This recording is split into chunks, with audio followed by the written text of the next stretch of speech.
मध्य प्रदेश के पूर्व मुख्यमंत्री दिग्विजय सिंह ने पुलिस महानिदेशक को एक पत्र लिखा है। पत्र में पूर्व मुख्यमंत्री दिग्विजय सिंह ने भाजपा की महिला नेत्री ममता यादव की हत्या से जुड़े मामले में निष्पक्ष जांच करने एवं दोषियों पर कड़ी कार्रवाई व अशोकनगर पुलिस की संदिग्ध भूमिका की भी निष्पक्ष जांच करने को लेकर पूर्व मुख्यमंत्री दिग्विजय सिंह ने मध्य प्रदेश के पुलिस महानिदेशक को पत्र लिखकर कार्रवाई की मांग की है।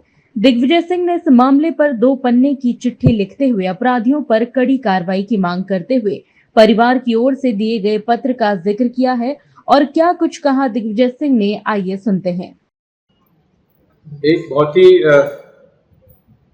संगीन अपराध का प्रकरण मेरे पास आया है, जो कि मध्य प्रदेश और उत्तर प्रदेश 2 पुलिस के बारे में है। एक महिला जो कि भारतीय जनता पार्टी के मंडल अध्यक्ष रही है, श्रीमती ममता यादव, ग्राम टांडा, तहसील चंदेरी, जिला अशोकनगर। वो अपने घर से निकलती है 11 सितंबर को, 11 सितंबर 2023 को, ये कह के कि मुझे एक प्रयागराज में रामपति द्विवेदी है, जो कि रेंजर के पद पर काम करते रहे, उनसे 7 लाख रुपए लेना है। वो जाती है और वहां जाकर फोन से लगातार अपने परिवारजनों से बातचीत होती रहती और उससे जो भी लोगों से बात होती है। ममता की ये माताजी है और ये भाई है। एक भाई और 4 बहनें हैं। ममता सबसे छोटी है और 11 सितंबर के बाद 21 दिसंबर तक इस संपर्क में रहती है और 21 सितंबर के बाद उसका मोबाइल फोन बंद हो जाता है। ये जाके पुलिस में रिपोर्ट करते हैं 29 सितंबर को थाना चंदेरी में, लेकिन उस पर कोई कार्रवाई नहीं होती। कहा जाता है कि साहब चुनाव आ गए थे, ये हो गया, तो इसकी कार्रवाई नहीं होती। फिर इन लोगों के कई जगह गए, वहां के स्थानीय विधायक जी ब्रजेंद्र यादव जी के पास गए, पूर्व मंत्री जी के पास गए, ब्रजेंद्र यादव जी, सिंधिया जी चुनाव लड़ रहे हैं, उनके पास भी गए, लेकिन कोई उस पर कार्रवाई नहीं हो पाई। फिर उसके बाद अशोकनगर पुलिस ने गुमशुदगी की रिपोर्ट के आधार पर कॉल डिटेल्स निकाले और कॉल डिटेल्स के आधार पर यदि आप देखेंगे तो ये हमारे पास जो कॉपी है वो चंदेरी थाने के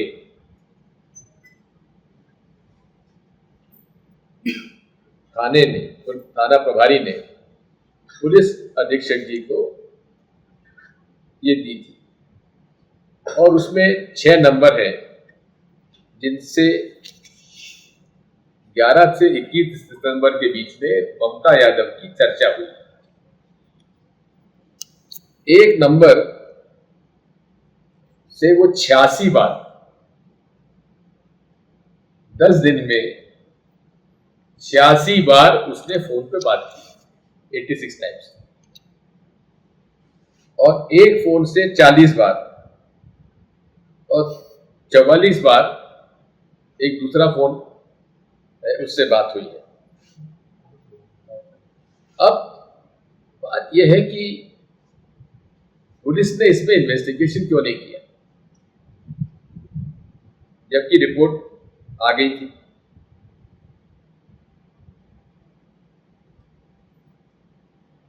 ये 3 अक्टूबर के पास, सितंबर अक्टूबर में कॉल डिटेल रिकॉर्ड आ गई थी एसपी अशोकनगर के पास, लेकिन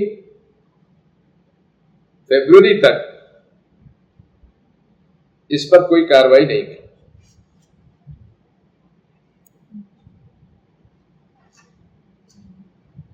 इसके पास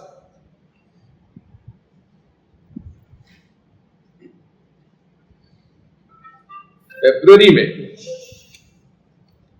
में प्रयागराज जिले में थाना मांडा में एक गुमशुदा की मरने की रिपोर्ट आती है और उसके शरीर पे टैटू थे। उस टैटू के आधार पर उस शव को चिन्हित किया जाता है और चिन्हित करने के पश्चात उसको आइडेंटिफाई किया जाता है।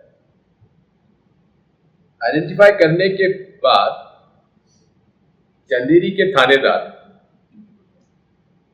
श्री धर्मेश डांगी प्रयागराज जाते हैं और वहां क्या चर्चा होती है ये जानकारी नहीं है, लेकिन जो हमारे शिकायतकर्ता है श्री राजभान सिंह यादव, जो उसके भाई हैं, उनके कथानुसार श्री धर्मेश डांगी जो जांच अधिकारी हैं चंदेरी थाने के, उनके साथ इनका कोई संपर्क हुआ होगा और उन्होंने कहा कि कोई संजय द्विवेदी नाम के व्यक्ति ने कबूल किया है कि उसने हत्या की है और 20 लाख रुपए किसी वरिष्ठ राजनेता ने अशोकनगर से उनको दिए और उसने उनकी हत्या की। अब इन 7 बातों के बारे में ऐसा प्रतीत होता है कि ये बहुत बड़ा एक राजनीतिक षड्यंत्र रहा है जिसके कारण ममता की हत्या हुई है। अब जांच किससे करवाई जाए?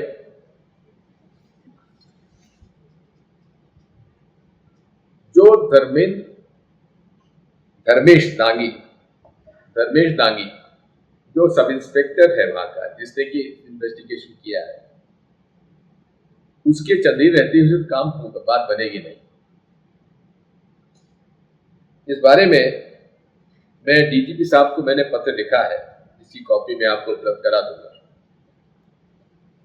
और उसके साथ साथ जो इनके भाई ने, ममता जी के भाई ने, राजभान यादव जी ने जो शिकायत की है उसकी कॉपी आपको दे दूंगा और जो कॉल डिटेल रिकॉर्ड थाने का है वो आपको दे दूंगा। अब ये बड़ी आसानी से पता लगाया जा सकता है कि ये कॉल डिटेल रिकॉर्ड के आधार पर ये फोन किसका है। अब जिस व्यक्ति से 86 बार वो बात कर रही है वो व्यक्ति कौन है? क्या उससे तलाश ली जा सकती है या छानबीन की जा सकती है? क्या उसको इस पूरे इन्वेस्टिगेशन में इन्वॉल्व किया जा सकता है? ये सारे आज प्रश्न उपस्थित होते हैं। मुझे स्थानीय पुलिस पर भी कोई ज्यादा भरोसा नहीं है, इसलिए मैं चाहता हूं कि डीजीपी साहब स्वयं किसी निष्पक्ष सीनियर अधिकारी को इन्वेस्टिगेशन सौंपा जाए। आजकल तो हम सीबीआई की मांग करें तो उस पर भी भरोसा नहीं होता, क्योंकि सीबीआई जिस तरह से जांच कर रही में पकड़े गए, पैसा लेके बर्खास्त हुए, अब किस पर भरोसा करें? तो हम शुरुआत में तो मांग करेंगे कि ये पुलिस, मध्य प्रदेश पुलिस द्वारा करे, अन्यथा अगर हम संतुष्ट नहीं हुए तो हम मांग करेंगे अदालत से कि किसी जज के नियंत्रण में इसका इन्वेस्टिगेशन किया जाए। चूंकि 2 राज्यों का प्रश्न है, उस हालात में भी हमें इस बारे में देखना पड़ेगा कि क्या इसमें नेशनल इन्वेस्टिगेशन एजेंसी को डाला जाए या क्या किया जाए। लेकिन ये बेहद गंभीर घटना है जिसके की राजनीतिक स्वरूप भी इसका एक अंग है। साथियों, क्योंकि अशोकनगर पहले गुना जिले में हुआ करता था, मेरा गृह जिला था, इसलिए इन सब लोगों से मैं परिचित हूँ। इसलिए मैंने आप सबको यहाँ आज तकलीफ दी है इस बात को उजागर करने के लिए, क्योंकि ये कोई छोटा मोटा प्रकरण नहीं है। ये एक भारतीय जनता पार्टी के मंडल अध्यक्ष की निर्मम हत्या का प्रश्न है, जिसकी पूरी जांच होना चाहिए। और मैं मुख्यमंत्री मोहन यादव जी से भी अनुरोध करता हूं कि उन्हें इस मामले में गंभीरता से लेना चाहिए और किसी भी हालत में दोषियों को बख्शा नहीं जाना चाहिए। इनकी बेटी, इनकी बहन का शरीर मिल जाए तो उसका दाह संस्कार हो जाए, नंबर 1। नंबर 2, दोषियों के खिलाफ सख्ती से कार्रवाई हो जाए। तीसरा, जिन पुलिस अधिकारियों कर्मचारियों ने इसमें ढील दी है उनके खिलाफ भी कार्रवाई होना चाहिए, क्योंकि इतने गंभीर प्रकरण में, और जो कि इनका कहना इनके रिपोर्ट में मुझे शिकायत में है कि साहब धर्मेश दांगी सब इंस्पेक्टर के पास तो वीडियो है उस व्यक्ति का जो संजय द्विवेदी कह रहा है कि हाँ 20 लाख रुपए मैंने लिए हैं और मैंने उसको मारा है डंडे से, मेरे सामने रॉड से मारा है। जी आपके सामने ये बयान हुआ था? जी अकेले मेरे जाके जंगल में उसको पकड़ के और पूछताछ की थी जंगल में जाके संजय द्विवेदी। जी तो वो वीडियो आपने देखा? जी मेरे सामने था उस टाइम, साथ में ही था। आप साथ में गए थे? जी संजय द्विवेदी के साथ? जी और थानेदार साहब के साथ? जी। अब ऐसे गंभीर प्रकरण में धर्मेश दांगी जैसे व्यक्ति को तो बर्खास्त होना चाहिए और उसमें मुकदमा दायर होना चाहिए, जिस प्रकार से अगर ये बात जो कह रहा है वो सही है। हम कुछ कह रहे हैं, क्या बताओ? न्याय चाह रही है। बहुत कुछ समझ नहीं थी, बस वो फार्म में हो गए तो मिल जाए। नहीं आ जाए। आप किसी पर शक है? हमें किसी पर शक नहीं है। आप क्या मांग करती हैं? क्या तो ये चाहते हैं कि उसकी बात आ जाए तो उसको संस्कार करें और जो वो ली थी वो मिल जाए और अपराधियों को सजा मिल जाए। कभी आपकी कभी उससे तो बातचीत होती होगी तो बताती होगी कि जान का खतरा या कोई किसी पे? हमसे नहीं बताने बिल्कुल। पुलिस को आपने शिकायत की थी, पुलिस ने क्या बोल रही? पुलिस आपकी बात सुन रही है कि नहीं सुन रही है? सुनते हैं, क्या देते हैं, करवाती हूँ बस, नहीं कोई दिक्कत, करवाती हूँ। यहाँ से वहाँ सर हर जगह जा के सर हम परेशान हो गए और अब तो सर हमें न्याय चाहिए।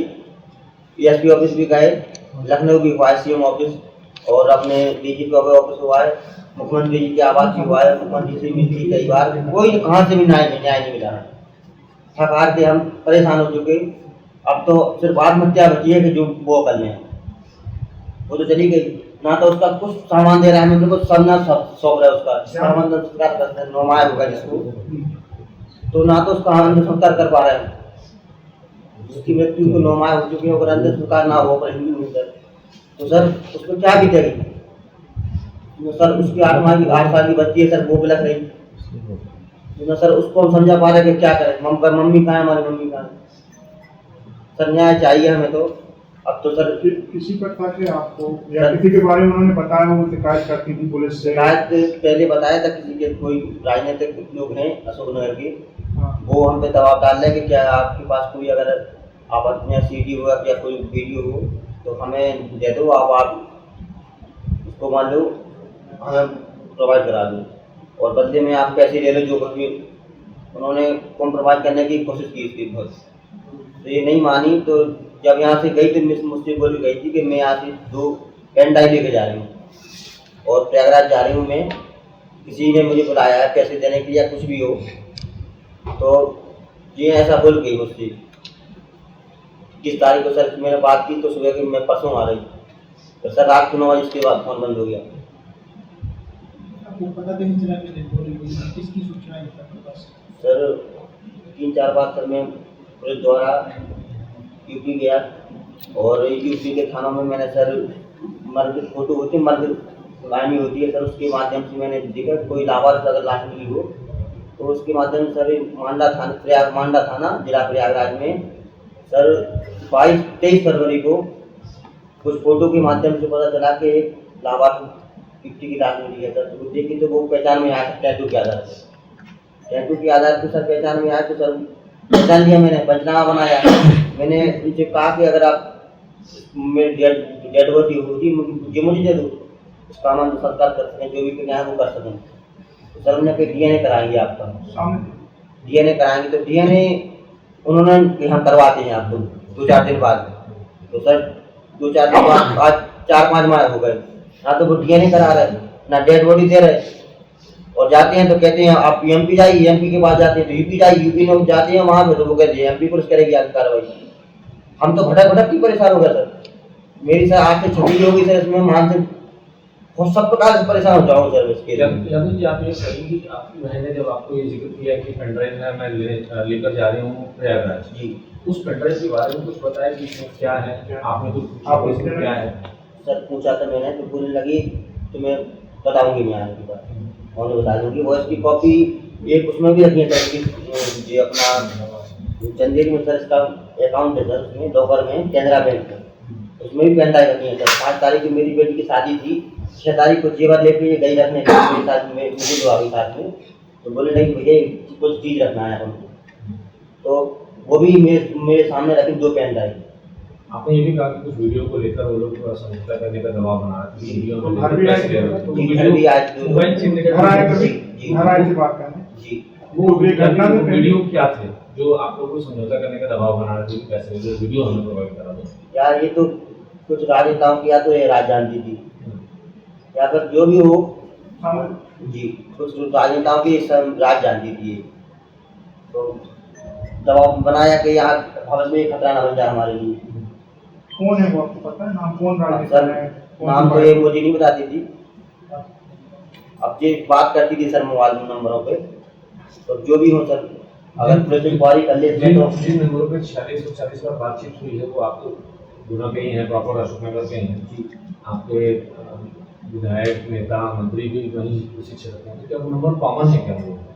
अब सर मैं तो बात करता नहीं था सर नंबर। सर उसमें कहा जा रहा है कि वो जिस नंबर पर 86 बार बात की वो बीजेपी के विधायक का नंबर है।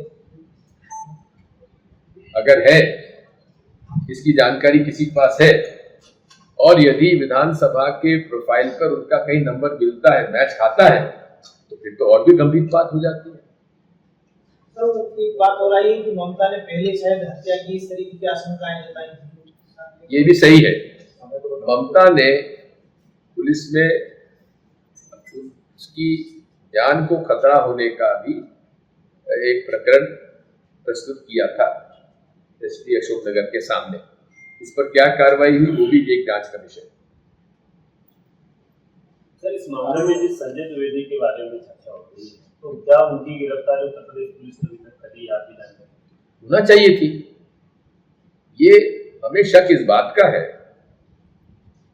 कि इस मामले को रफा दफा करने के लिए बहुत बड़े राजनीतिक लोग इसमें शामिल हो जाएंगे, क्योंकि उत्तर प्रदेश और मध्य प्रदेश में दोनों जगह डबल इंजन सरकार है, और डबल इंजन सरकार कैसे चल रही है आप देख रहे हैं। इसलिए इसमें निष्पक्षता से जांच हो, हम इसको पूरे आखिर दम तक इसकी लड़ाई लड़ेंगे। तो ये 4 महीनों में एक भाई और मामला क्या बता रहे, तो इनकी जान को क्या खतरा नहीं है? निश्चित तौर पर है, वो भी हमने मांग की इन लोगों को इनकी जांच, इनकी सुरक्षा का इंतजाम किया जाए, क्योंकि जिस दिन वो गई उसके कुछ दिन पहले 2 नकाबपोश लोग इनके गांव पे गए, उसके घर गए और उससे मोबाइल छीनने की कोशिश की। लेकिन ममता थोड़ी हिम्मत वाली लड़की थी, उसने हंसिया लेकर दोनों के पीछे दौड़ी तो दोनों भाग गए। उस पर भी कोई शिकायत पर अभी कोई कार्रवाई नहीं हुई। तो ये इतना एक